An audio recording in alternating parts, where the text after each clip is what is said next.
Perkenalkan, nama saya Dewa Satya Silalahi, NIM B101313191033. Adapun tujuan dari pembuatan video ini untuk menyampaikan materi perkuliahan, yaitu pengeluaran pemerintah, penerimaan pemerintah, pengaruh pajak terhadap perekonomian, kebijakan fiskal, dan moneter.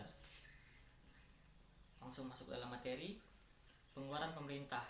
Alasan kegiatan dan pengeluaran pemerintah selalu meningkat, yaitu karena adanya perang, adanya kenaikan tingkat penghasilan dalam masyarakat, adanya urbanisasi yang menyertai perkembangan ekonomi, adanya perkembangan demokrasi, meningkatnya peranan pemerintah sebagai penggerak dan pelopor pembangunan, timbulnya program kesejahteraan masyarakat.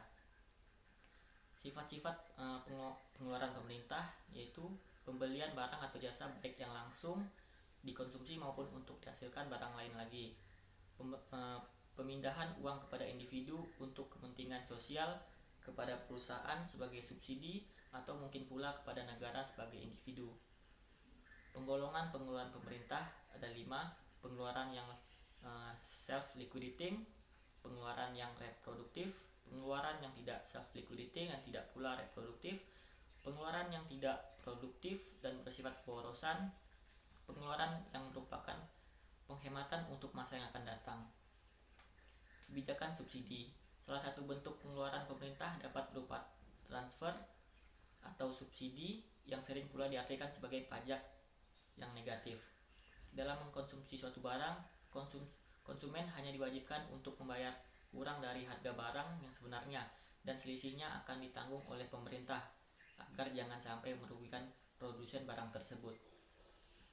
Adapun contoh subsidi yaitu subsidi berupa uang tunai langsung, berupa uang tunai hingga pinjaman dana, subsidi berupa potongan pajak atau keringanan pajak, subsidi berupa bahan sembako atau jasa tertentu, subsidi yang dilakukan pemerintah dalam suatu sistem pembayaran agar meringankan harga pokok atau jasa yang akan digunakan masyarakat. Adapun seperti contohnya subsidi beras atau pangan kepada para pegawai dengan tujuan untuk membantu para pegawai. Di samping itu juga ada tujuan lain yang ingin dicapai, yaitu stabilisasi harga beras. Penerimaan pemerintah atau pajak.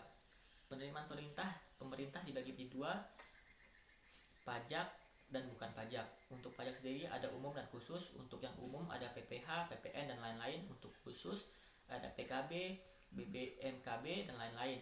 Dan untuk bukan pajak itu ada retribusi, keuntungan perubahan negara, denda-denda, sumbangan masyarakat, pencetakan uang, hasil undian negara, pinjaman, dan hadiah. Fungsi pajak yaitu sebagai sumber penerimaan negara atau fungsi budget, yaitu pajak sebagai alat untuk mengumpulkan dana guna membiayai kegiatan-kegiatan pemerintah, terutama kegiatan-kegiatan rutin. Sebagai alat pengatur, yaitu sebagai alat pengatur dan mengawasi kegiatan-kegiatan swasta dalam perekonomian. Pengaruh pajak dalam perekonomian ini dibagi menjadi 3. Pertama, seperti pengaruhnya pada produksi sebagai keseluruhan berlangsung melalui pengaruh-pengaruhnya terhadap kerja, tabungan, dan investasi. Pengaruh yang kedua adalah pajak dapat mengakibatkan adanya penyimpangan dalam penggunaan faktor produksi. Yang ketiga, pajak persorangan, yaitu yang dikenakan pada suatu kelompok tertentu tanpa mengingat aktivitasnya berpengaruh terhadap pendapatan. Kebijakan fiskal. Macam-macam kebijakan fiskal adalah seperti berikut: pembiayaan fungsional, pengelolaan anggaran, stabilisasi anggaran otomatis, anggaran belanja seimbang. Tujuan kebijakan fiskal yaitu pada dasarnya kebijakan fiskal bertujuan untuk memengaruhi jumlah total pengeluaran pemerintah, memengaruhi pertumbuhan ekonomi, jumlah produksi masyarakat secara agregat, kesempatan kerja, tingkat harga, inflasi, dan mengontrol bunga dan jumlah uang yang beredar. Secara umum, kebijakan fiskal ditujukan untuk memelihara stabilitas ekonomi sehingga pendapatan nasional secara nyata dapat terus meningkat. Kebijakan fiskal dan moneter. Kebijakan fiskal adalah kebijakan ekonomi yang dilakukan oleh pemerintah untuk mengelola dan mengarahkan kondisi ekonomi ke arah yang lebih baik atau yang diinginkan. Caranya adalah dengan mengubah atau mempengaruhi penerimaan atau pengeluaran pemerintah. Pengendalian pengeluaran pemerintah bisa sangat membantu kebijakan fiskal.